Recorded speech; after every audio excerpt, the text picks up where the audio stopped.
Today we have already outlined the unconstructive nature of the just-approved resolution condemning Iran's strikes on the territory of countries in the region, which was framed in a one-sided manner,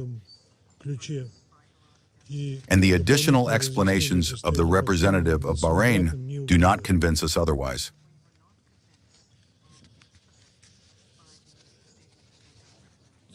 Currently, the Russian Federation calls upon the members of the Security Council to adopt an impartial document aimed at the urgent de-escalation of the situation. This will allow the Council to fulfill its direct duties in maintaining international peace and security. The draft prepared by our country leaves outside the brackets the contradictions between the members of the Council regarding the causes of the current unprecedented tension in the Middle East. It is of a simple, direct, and unambiguous nature and contains 4 operative paragraphs. The first is a call to all parties to the conflict to immediately cease hostilities and refrain from any steps that could lead to further escalation in the region and beyond. The second is a categorical condemnation of any strikes against civilians and civilian objects, and drawing attention to the obligations of the parties in accordance with international law, including international humanitarian law. The third is an indication of the importance of ensuring the security of all states in the region without exception.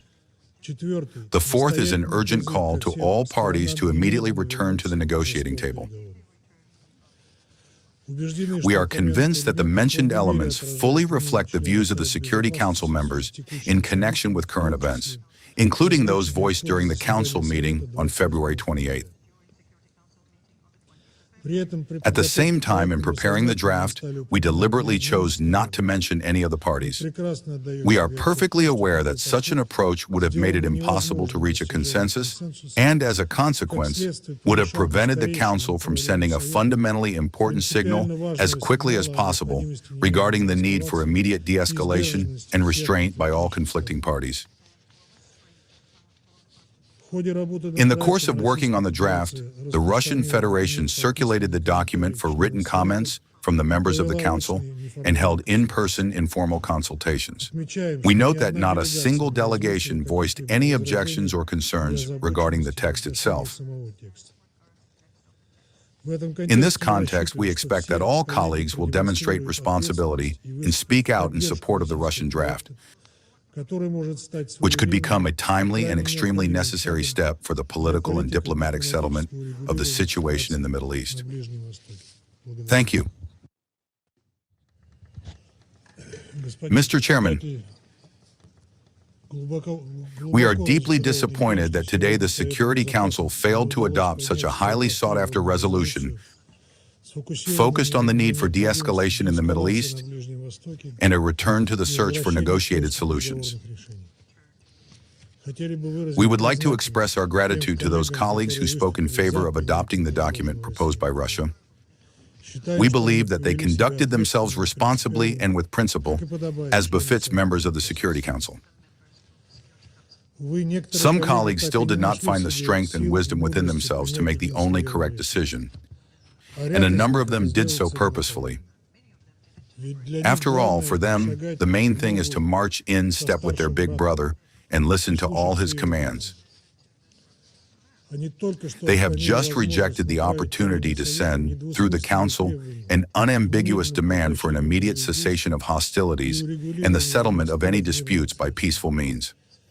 This once again clearly shows that all the loud statements of these countries about commitment to international law, the UN Charter, and peace are nothing more than a hollow sound.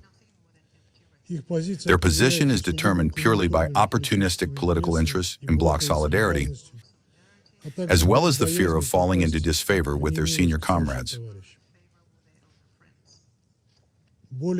Moreover, for these reasons, they are ready to go as far as further undermining the authority of the Security Council.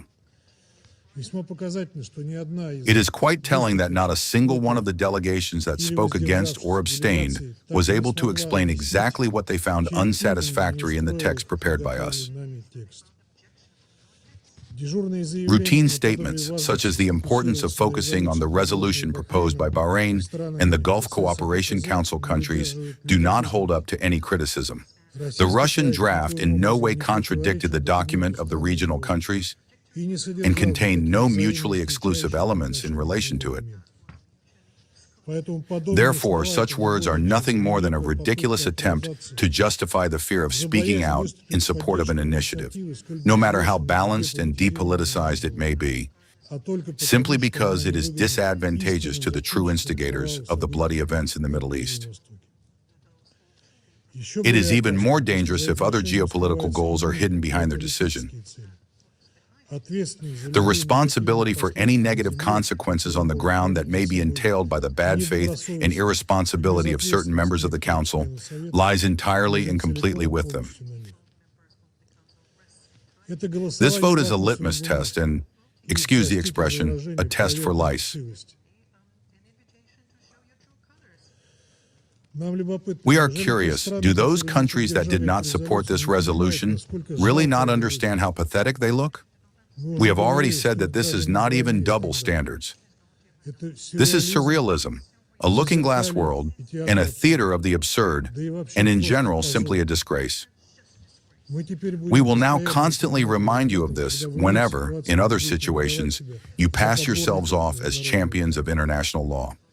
Regardless of the outcome of today's vote, Russia will continue to make every possible effort for the swiftest cessation of confrontation in the Middle East and the settlement of any contradictions by peaceful means. We will assist the countries of the region and other parties to the conflict in every possible way. We count on a similar approach from sane and constructively minded member states. Thank you.